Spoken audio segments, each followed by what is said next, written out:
मस्तक जीवन व्यापन और अस्तित्व रक्षा की प्रवृत्ति को प्राथमिकता देता है।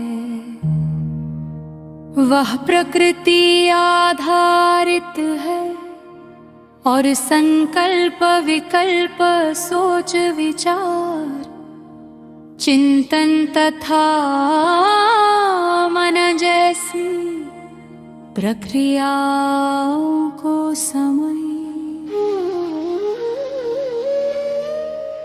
और प्रकृति की गति के साथ उत्पन्न करता है। प्रत्येक जीव की प्रकृति उसके गंभीर और दृढ़ दृष्टिकोण से आकार लेती है, इसलिए हर एक की प्रकृति अलग होती है। प्राकृतिक स्तर पर जो भी घटित होता है वह अपने स्थान पर सर्वश्रेष्ठ ही होता है, चाहे उसका अर्थ तुरंत समझ में ना आए। समय की गति का प्रभाव भी हर जीव पर अलग अलग अनुभव होता है। मस्तिष्क शरीर की गति और तापमान को प्रभावित करता है, जबकि वायु तंत्र अंतिम सांस तक संतुलन बनाए रखता है। शरीर में वायु का कार्य अत्यंत महत्वपूर्ण है, इसलिए हृदय तंत्र और उससे जुड़ी सूक्ष्म प्रक्रियाओं को गहराई से समझना आवश्यक है, क्योंकि अस्तित्व और अंत दोनों का संबंध वही से जुड़ता है। यही साझाधार सभी जीवों में समान है, जबकि आयाम और स्तर मस्तक दृष्टि के करता है।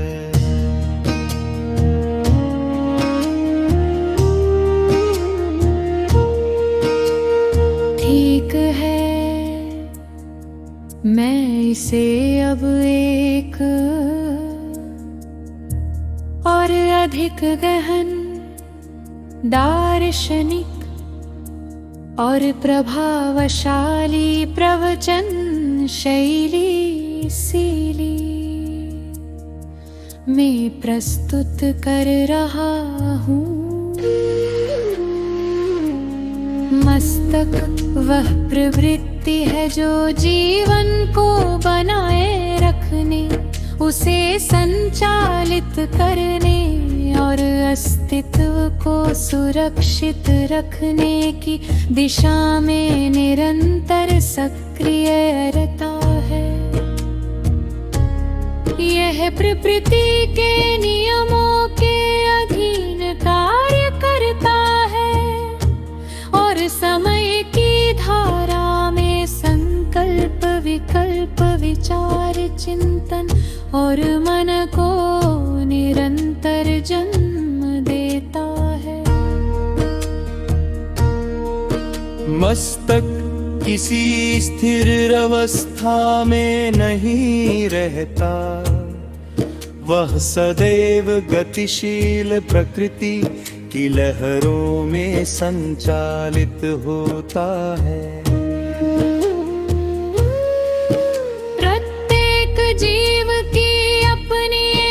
विशिष्ट प्रकृति होती है जो उसके गहन दृष्टिकोण अनुभव और आंतरिक संरचना से निर्मित होती है। इसी कारण हर व्यक्ति का देखने, समझने और प्रतिक्रिया देने का ढंग भिन्न होता है, परंतु यह भिन्नता भी प्रकृति की ही एक संपूर्ण व्यवस्था है, जिसमें कुछ भी व्यर्थ या त्रुटिपूर्ण नहीं है।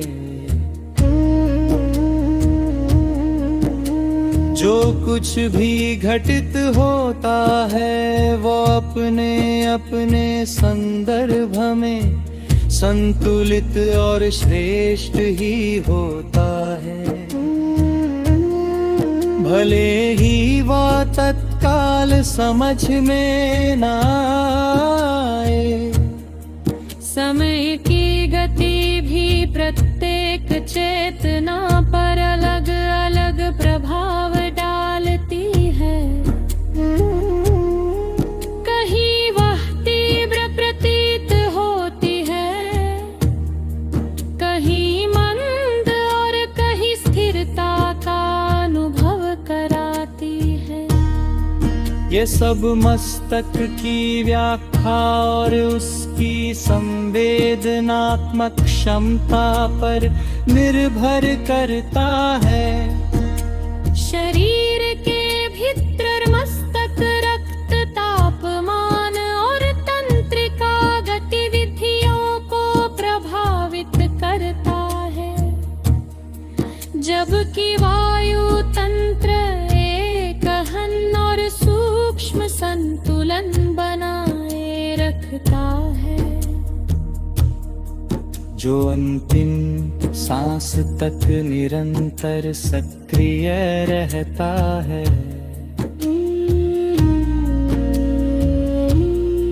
वायु तंत्र केवल शारीरिक क्रिया नहीं, बल्कि जीवन की निरंतरता का मौलिक आधार है, जो हर जीव में समान रूप से विद्यमान है। इसी कारण हृदय तंत्र और वायु तंत्र को समझना अत्यंत आवश्यक हो जाता है, क्योंकि वहीं से अस्तित्व की आरंभिक और अंतिम धारा जुड़ी।